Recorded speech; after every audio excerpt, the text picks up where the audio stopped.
Distress signal had been calling out into the darkness for 300 years. No one had answered it because no one was left to hear it. The five great empires that once ruled the part of the galaxy had destroyed each other in a war so terrible that entire star systems burned. Their fleets were gone. Their worlds were silent. Their billions had become dust floating between dead stars. Humanity had only just arrived in the region of space. They were new to the galactic stage, having developed faster than light travel barely 50 years ago. They knew nothing of the old empires or their war. They only knew that someone was calling for help. Laura stood on the bridge of the survey vessel fast and looked at the field of wreckage on them. Broken ships drifted everywhere. Some were the size of small moons. Others were fragments no bigger than her own vessel. All of them were dead and dark and cold. Beyond anything in our records, said Park, her first officer. He was a quiet man who preferred numbers to words, but he could not hide the shock in his voice. I'm counting debris from at least 5 different construction styles. 5 different species, maybe more. They all died here.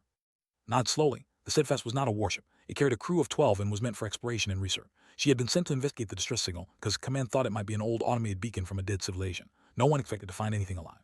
Signal is coming from that structure, said Doctor from the science station. She was the team's expert on alien cultures, though most of her work had been done with artifacts and ruins. It looks like a station of some kind. And Laura, I'm detecting life signs. Or turned sharply, how many? Her readings twice before answering. Thousands, maybe 4,000 or more, multiple species. Bridge went silent. 4,000 survivors in the middle of a graveyard that stretched across an entire star system. They had been here for 3 centuries, waiting for rescue that never came.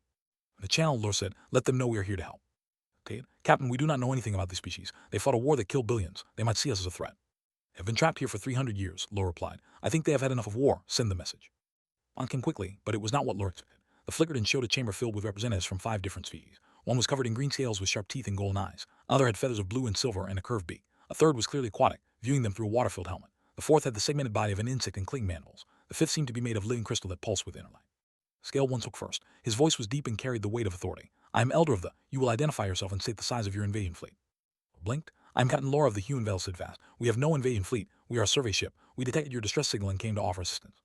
5 aliens looked at each other. The feathered one, who introduced herself as High Speaker of the, let out a sound that might have been laughter. You expect us to believe that you crossed the void with a single ship, no weapon platform, no troop carriers. Do you think us fools? Expect you to believe the truth, Laura said calmly. We are new to the region. We did not know anyone was alive here. We came because someone was asking for help, and where I come from, you answer when someone calls. Crystalline being sage of the leaned forward. Its voice was like wind chime in a storm. No species sends a single ship into unknown territory. It defies all strategic logic. You must be the forward scout for a larger force. Sighed, she understood their suspicion. These beings had survived a war that ended everything they knew. Trust had probably died along with their empires. I can only tell you what is true, she said. The Steadfast is all there is. 12 crew members, 1 ship. We have food, metal supplies, and the ability to make repairs. If you do not want our help, we will leave, but I would rather stay and do what we can. Leader, a matriarch of them, made a series of clicks that the translator rendered his curiosity. You would offer resources to strangers, species you have never met. What do you want in return? Nothing, Laura said. You needed help, we can provide it, that is enough. The chamber erupted in arguments. The aliens spoke over each other in languages the translator struggled to keep up with. Laura weighed patiently. She had dealt with difficult negotiations before, though never with beings who had watched their entire civilization burn. The elder raised a clawed hand and silence fell. You may dock at the station, he said slowly. But know this, human, we have survived here by trusting no one. If you betray us, if there is some trick to seize what remains of our people, we will destroy your ship and everyone aboard it. We have little left, but we have enough for that. Understood, Laura said. We will dock within the hour, steadfast out. Screen went dark, let out a long breath. That went well, I think. They only threatened to kill us once. Was already gathering her equipment. 300 years of isolation with species that were enemies before the war. They have every reason to be paranoid. The fact that they agreed to let us dock at all is remarkable. Stood and straightened her uniform. Then let us not waste the chance. Take us in, prepare the metal supplies and food stores. We are going to show them something they have not seen in a very long time. What is that? He asked. Smiled, though there was sadness in it. People who help because it is the right thing to do, not because they want something, not because they are afraid, just because someone needed help and we were there to give it. Fast moved slowly through the graveyard of empires, a tiny light in an ocean of darkness. Ahead, the station waited, holding the last survivors of a war that had consumed everything. They expected an armada. They expected conquest. They expected the same violence that had defined their existence for centuries. They got was 12 humans and a ship called Steadfast, carrying nothing but supplies and the stubborn belief that kindness still mattered in a universe that had forgotten it. The bay of the remnant spire was vast and empty. It had been built to receive thousands of ships from 5 great empires. Now it held only wreckage and silence, broken hulls that would never fly again, and equipment that had not worked in generations. The Steadfast looked small and fragile as it settled into the ancient cradle. Stepped off the ship within at her sides. They carried cases of metal supplies and food concentrates. Behind them, the rest of the crew began unloading more cargo. It was not much by galactic standards, but it was everything the Steadfast had to give. Gation waited for them. Elder stood at the front, his golden eyes watching every movement. Beside him was High Speaker, her feathers ruffled with tension. Consul of the float in his water-filled suit, his pale blue skin rippling. Matriarch clicked softly, her compound eyes taking in details that others might miss. Sage glowed with a soft light that pulsed in what might have been curiosity or concern.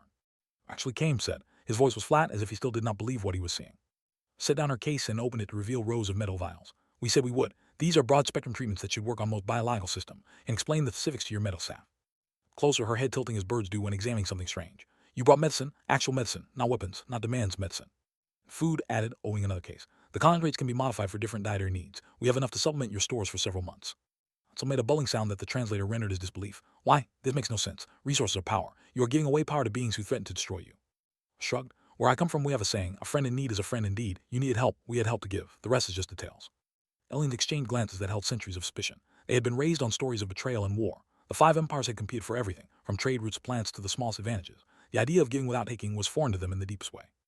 Said finally, we will show you the station. Perhaps then you will understand what you have walked into. Took hours. The remnant spire had been built as a neutral meeting ground before the war, a place where the empires could negotiate and trade without fear. It was massive, with second designed for each speed. The areas were warm and dry with rough stone surfaces. The second had high ceiling and perched at every level. The zones were flooded with water. The spaces were filled with geometric structures that served purposes lore could not guess. Areas were bare, except for crystal formations that resonated with strange energy. All of it was falling apart. Systems that had run for centuries were finally failing. The water in the section was becoming toxic. The heating in the zone was unstable. The atmospheric processors everywhere were working at a fraction of their capacity. Perhaps 2 months before critical failures begin, Mayar explained. Her translator gave her voice a flat mechanical tone, but Lore could hear the fear beneath it. We have done everything we can to maintain the station, but we do not have the materials or the knowledge. Each species only understood their own systems. When the war happened, we lost the engineers who knew how everything worked together. I was already taking notes. Some of these problems are not complicated. If your species worked together or shared knowledge, you could fix most of this. This fell over the group. The aliens looked at each other with expressions that ranged from anger to shame. Do not share, Connell said bitterly. That is what started the war. Each empire wanted the next score for themselves. None would agree to share its power, so we fought. And now we are here, the last of billions, and still we cannot bring ourselves to trust each other. Or stop walking, what is the next score? Question hung in the air. Finally, Sage spoke, its crystalline voice soft. The next core is a device of immense power. It was discovered here in the neutral zone before the war. It can open pathways through space and time itself. Whoever controls it could control the galaxy. Destroy it, add grimly. That is what we feared. Each empire believed the others would use it as a weapon, so we all struck first, and now nothing remains but ashes and regret. Where is it now? Asked. Somewhere in the station, said. We do not know exactly where. Our ancestors sealed it away before the final battles, hiding to keep it from being used. For 300 years we have left it alone, but the temptation remains, always the temptation. Look at the 5 leaders, beings who had spent their entire lives surrounded by the consequences of fear and greed. They had survived against impossible odds, but survival had become prison. They were trapped not just on the station, but in the patterns of thought that had destroyed everything. Proposal, Lore said. The Steadfast cannot carry 4,000 people, but we can take everyone if we make some modifications, and if people are willing to be very uncomfortable for a few months. My crew will help repair what we can on the station, and in return, your people will work together to prepare for evacuation, not as 5 separate species, as one group with one goal. Possible, said immediately. They will not work alongside, they destroyed our. Your people poisoned our water supplies, growled. Millions died. Lost, Lore said firmly. Everyone suffered. That was 300 years ago. The beings who made those choices are long dead. You are not them. You can choose differently. Drug made a soft clicking sound. He speaks truth that hurts. We teach our children to hate because our parents taught us, but our children have never seen them. They have never known anything but the station. Perhaps they could learn a different way. Age pulsed with brighter light. The humans offer something we have not had since before the war. Hope. It is strange and uncomfortable, but I find I do not wish to let it go. Felt her feathers and then smoothed them down. Very well. They will participate in the experiment, but we will be watching human. If it is a trick, we will know. By one, the others agreed, even though his agreement came with visible rods. Smiled. Then let us begin. We have a lot of work to do and not much time to do it, but I have found that people can accomplish amazing things when they stop fighting and start helping each other. Did not know if they believed her. She did not know if it would work, but she knew that doing nothing meant everyone on the station would die, and that was something she could not accept. Work began that night. For the first time in 300 years, members of all 5 species worked side by side with a common purpose. It was awkward, intense, and full of old wounds, but it was a beginning. It passed on the remnant spire, and Lore began to see small changes everywhere she looked. Engineer explaining heat systems to technician, pilots sharing navigation knowledge with mechanics, energy specialists working alongside humans to stabilize the failing power grid. The work was slow and difficult, but it was happening. Her days in the station archives with historians from each species. She was documenting everything she could about the 5 civilizations, preserving stories and knowledge that might otherwise be lost. It was there that she learned the full truth about the war. Started with fear, said an old historian named. His feathers had gone gray with age and his voice was tired. The next core was discovered by accident during a joint research project. At first we were all excited. The possibilities seemed endless, but then the question began. Who would control it? Who would benefit? What if one empire used it against the others? Quoted every word, so instead of agreeing to share, everyone tried to take it for themselves. Said everyone assumed the others would try to take it, so each empire launched preemptive strikes. They hit shipyards, the poisoned water supplies, the blockade trade routes, the released weaponized machines, the disrupted energy networks across a dozen systems. Within a month, there was no way to stop it. The war fed itself. Billions died because no one trusted anyone else. Slowly, the survivors here were the ones who refused to fight. Scientists, diplomats, families who fled the violence. We thought we would rebuild once the war ended, but the war ended everything. There was nothing left to rebuild. Her findings with Lore that evening. They sat in a small observation room overlooking the debris field, watching the wreckage drift in the starlight. Destroyed themselves over something that might have saved them all, said. The Nexus Core could have connected their empires, made travel and trade easier, brought them together. Instead, it tore them apart. Stared at the floating ruins. Fear does that. It makes people see enemies everywhere, even where there are none. They were so afraid of what the others might do that they did not notice they were all making the same terrible choice. Do you think we are any different? It was quiet for a moment. Humanity almost destroyed itself more than once. Wars, environmental collapse, diseases we created by accident. We came close to ending up like them, but somehow we pulled back. We learned that survival means cooperation, not conquest. It took us a long time and we made terrible mistakes along the way, but we learned. Can they learn? The young ones already are, Laura said. She pointed to lower level visible through the window where young members of all 5 species were gathered together. They were sharing food and talking, their translators working overtime to bridge the gaps between languages. They did not fight the war. They do not carry the same wounds. For them, cooperation is not betrayal. It is just common sense. Next day, Laura organized a shared meal in the central hub of the station. It was a simple idea that caused an enormous amount of trouble. Each species had different dietary needs, different customs around food, different ideas about who could eat with whom. The logistics were nightmarish. Laura insisted, food brings people together, she told the council. Every human culture knows this. When you share a meal, you stop being strangers. You become something more. Objected loudly, the do not eat with prey species. It is against our nature. Nature almost wiped out your entire civilization, Laura replied calmly. Maybe it is time to try something new. First shared meal was awkward beyond description. Sat stiffly away from, stayed in their water-filled chairs, unable to truly share the table. Clicked nervously, uncomfortable with the close proximity of old enemies. Did not eat at all, simply absorbing energy, but they tended to show solidarity. Moved through the gathering, talking to everyone, asking questions about their lives, their hopes, their fears. She learned names and stories. A young named who dreamed of exploring beyond the debris field. A musician named who composed songs about the lost. A child named who had never seen an ocean and did not understand why his people mourned for them. End of the evening, something had shifted. The barriers had not fallen, but they had cracked. People who had never spoken to each other exchanged words. Young ones from different species discovered they had similar questions about the future. Old ones found that their enemies were not monsters, but simply beings who had suffered and survived. "We did something important tonight," Sage told Laura afterward. The crystalline being's light pulsed with warmth. "You gave us a memory that is not about war. For generations, all our memories have been shaped by conflict. Tonight, we create something different, something we can build upon." Not everyone was ready to build. Late that night, Elder came to Laura privately. His golden eyes were troubled. "Should know something," he said quietly. "The next core is real, and it is here on this station. Our ancestors hid it, but they did not destroy it. There are those among us who still believe it could restore our glory. They have been quiet, but your talk of evacuation has stirred them. They fear that leaving means abandoning any chance of rebuilding what was lost." Or felt a chill. "Who are they?" "Not know exactly. Rumors only. But I have heard whispers, especially among them. Consul speaks of cooperation, but I have known him for many years. He has never stopped believing that his people deserve to rule. If he finds the next core before we evacuate, he may try to use it." "What did he even work out for 3 centuries?" Shook his head. "I do not know, but the temptation is there, and temptation has destroyed us before." Thanked him for the warning and spent a sleepless night considering what to do. She could confront directly, but that might force his hand. She could search for the next core herself, but that would seem like the conquest everyone had feared. She could do nothing and hope the evacuation happened before anyone made a terrible mistake. In the end, she chose trust. She called a meeting of the council and told them everything it shared. The reaction was explosive. Accusations flew between the peas. Old hatred surged to the surface. For a moment, it seemed like everything would fall apart. Step forward. "You have been fighting for 300 years because you kept secrets from each other. Every secret became a weapon. Every suspicion became a reason for war. Captain just showed you another way. She heard a threat and she told everyone. No secrets, no manipulation, just truth." Chamber fell silent. The aliens looked at each other, seeing perhaps for the first time how deeply the patterns of the past still controlled them. "If someone is planning to seize the next core," Laura said, "then we need to find it first. Not to use it, not to control it, but to make sure that what happened before never happens again. Will you help me?" By one, they agreed, even though his agreement was slower than the others, and his eyes held something that Laura could not read. Search began the next morning. Laura did not know if they would find the device in time. She did not know if she could prevent another catastrophe, but she knew that doing nothing was no longer an option. The future was coming, one way or another. All she could do was try to make it better than the past. For the next core consumed the station for 3 days. Teams from all 5 species worked alongside the human crew, scanning walls, checking ancient records, and exploring sections of the remnant empire that had been sealed for generations. Laura coordinated everything from the central hub, watching the progress on displays that showed the massive stage section by section. On the 4th day, they found it. The score was hidden in the deepest level of the station, behind doors that required codes from all 5 species to open. It was a sphere of pure energy, flowing in a chamber lined with crystals that amplified its power. Even dormant, it pulsed with a light that seemed to reach in a dimension beyond normal space. Stood before it with the council member, all of them silent in the presence of something that had caused so much destruction. "This beautiful," whispered, "and terrible. Could have united us," Mayurk said, her voice heavy with regret. "Instead, we let it tear us apart." Or was about to respond when alarms began screaming throughout the station. Red lights flashed in the chamber. A voice came through the communication system, tight with urgency. "We have a problem. Consul is staying Hodge in the eastern hub. He has Doctor and about 30 others from various species. He is demanding access to the next core." I felt her heart sink. Had been right. The temptation had proven too strong. "Fill this chamber," she told the council. "No one enters until I return." Ran through the corridors of the station, past frightened civilians who had heard the alarms, past repair crews who had stopped their work. The eastern hub was a large community space where members of all species had begun gathering for shared meals and conversation. Now it was a prison. In the center of the hub, surrounded by a group of who carried weapons that looked centuries old but still deadly, the Hodges were gathered against one wall, guarded by more armed. Was among them, her face pale but calm. Said when she entered, his voice was cold through his water-filled helmet. "I wondered when you would arrive. Have you come to negotiate or to threat?" "To talk," Laura said. She kept her hands visible and her voice steady. "Tell me what you want."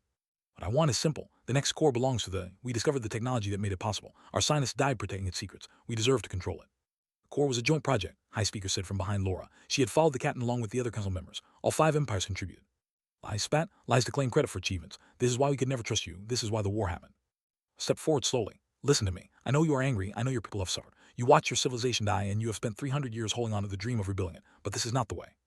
"Nothing of our suffering," said. "You arrived days ago from a safe world with a full belly and a crew who has never known true loss. Do not presume to lecture me about what I should feel." "Right," Laura admitted. I do not know what you have been through, but I know what happens next if you do this. You take the next score. Maybe it works, maybe it does not. But either way, the trust we have started to build dies tonight. The other species will never forgive the hatred will continue for another 300 years. Your children and their children will inherit a war that never ends. His hand, holding a control device that could open the path to the next score chamber, trembled slightly. People are dying, he said, and for the first time Laura heard pain instead of anger in his voice. Our water systems are failing. Our young ones are sick. Every year there are fewer of us. The other species do not care. They never cared. If I do not act, they will disappear completely. We will become nothing but a footnote in someone else's history. To care, Laura said softly. I have seen it. Engineers working to repair your water systems, sharing filtration technology, trying to purify the contaminated section. They are not doing it because they have to. They are doing it because they are starting to see you as neighbors instead of enemies. It is not enough. It is too little too late. Make it more. Help us evacuate everyone to human space. Start fresh on a new world where the old hatreds do not exist. Your people can survive and grow, but only if you let go of the past. The weapon in his hand seemed heavier with every passing second. Something unexpected happened. One of the Hodges, a young name, stepped forward. The guards raised their weapons but ignored them. Not one a day, he said simply. But I also do not want to live the way our parents lived. Consul, I have spent my whole life being told to hate your people. Last week, a name taught me how to repair atmospheric filters. She did not have to. She just saw me struggling and offered to help. That meant more to me than all the stories of ancient glory. Hostage clicked in agreement. My daughter plays with children now. She does not know she is supposed to hate them. She just knows they are her friends. By one, voices rose from the Hodges. Not angry voices, not accusation. Just simple stories of connection and kindness that had grown over the past weeks. Small moments that meant nothing by themselves, but together painted a picture of something new struggling to be born. Shark moved to stand beside Laura, then Eller, then High Speaker and Sage. They formed a line between in the door, not as a threat, but as a statement. We'll not fight, you said, but we will not let you destroy what we have started to build. If you want the next score, you will have to go through all of us. Look at the line of former enemies standing united. He looked at his own people, some of whom were lowering their weapons with uncertain expressions. He looked at the Hodges who had spoken not of hatred but of hope. Control device fell from his hand. Tired, he said, and his voice cracked. I'm so tired of fighting, of being afraid, of watching everything fall apart. I thought if I could just have the power, I could fix it all. I could make everything right again. Or walked forward and gently took his hand. No one can fix the past, but we can build something better together. Will you help us? A long moment was silent.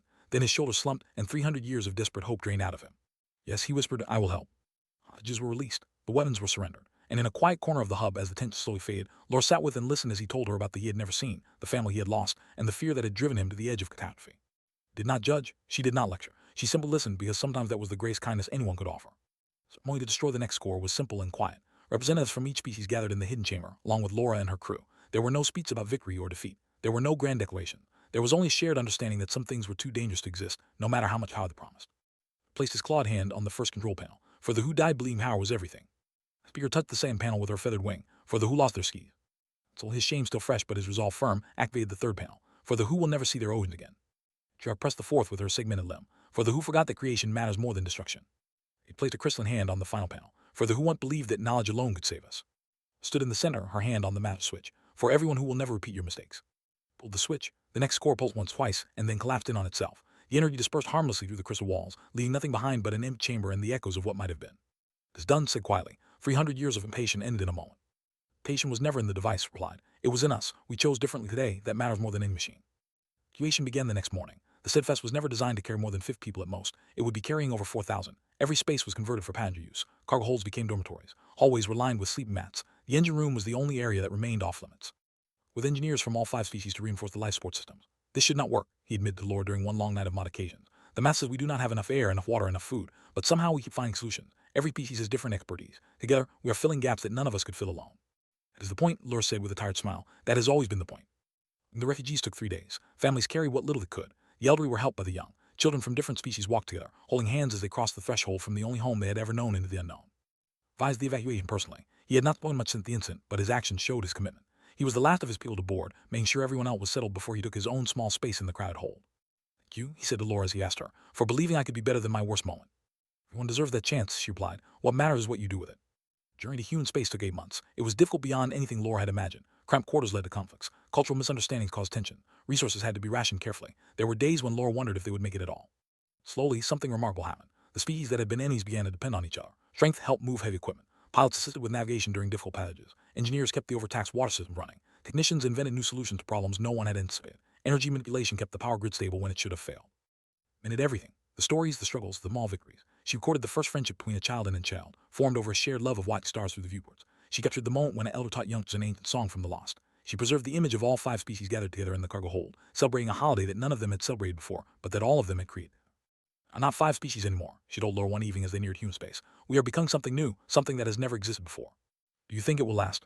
I think it will grow. The children being raised on this ship have never known the hatred their grandparents carried. For them, cooperation is normal. Friendship cross species is normal. They will carry that forward. The Steadfast finally reached Earth. The response was overwhelming. Humanity had never encountered extraterrestrial life before. Now they were receiving 4,000 refugees from 5 different species, all of them carrying the weight of civilizations that had risen and fallen across the galaxy. Government established a settlement on a continent that had been reserved for future expansion. They called it New Beginning, though the name did not stick. The refugees had their own name for it, one that emerged naturally and spread until everyone used it. They called it Steadfast Colony. Visit 1 year later. The settlement had grown beyond recognition. Buildings designed by architects rose alongside style structures. Towers reached toward the sky, had built artificial lakes and water channels. Crystal Garden glowed softly in the evening light, and humans lived among all of it, part of the community they had helped create. Found her standing on a hill overlooking the colony at sunset. His scales were grayer now, and he moved more slowly, but his golden eyes were brighter than she remembered. "Owe you an apology," he said. "When you arrived at the Remnant Spire, I thought you were a fool. One ship against the weight of history. It seemed like madness." Or smiled. "It probably was. But sometimes madness is what the universe needs." He gestured at the colony below, where lights were coming on as evening settled in. 5 empires spent centuries building fleets and weapons and empires. All of it collapsed into dust. You brought one ship and a willingness to help strangers, and here we are. It was not just me. It was everyone who chose trust, even when trust seemed impossible. That is true, but someone had to be first. Someone had to reach out a hand before knowing if it would be grasped or bit. You were that someone, Captain. The universe is better for it. Stood together in silence, watching the lights multiply across the colony. Somewhere below, children were playing, their laughter carrying on the wind. The children of 5 species who had once destroyed each other, now growing up as neighbors and friends.